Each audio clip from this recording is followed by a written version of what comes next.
This week's Fifth Doctor episode is called Enlightenment.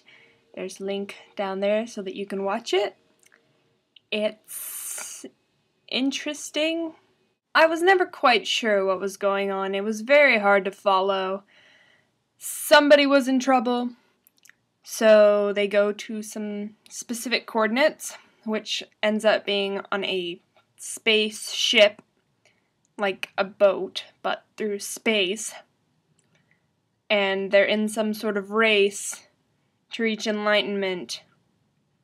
And at the same time, one of the Doctor's companions was working with one of the bad guys, and I couldn't follow it very well. Maybe it's because it's a continuation from, like, another story, or maybe I'm just stupid and wasn't paying close enough attention to the episode, story, whatever.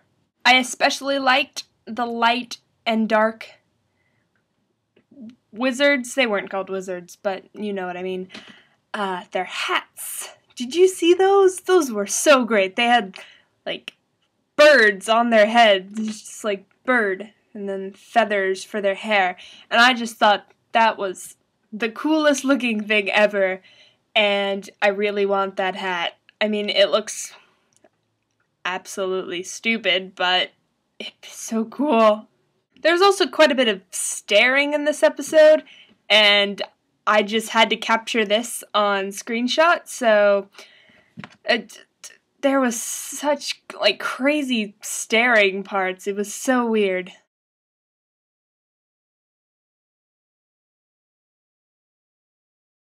And I don't think I have anything else to say, except for,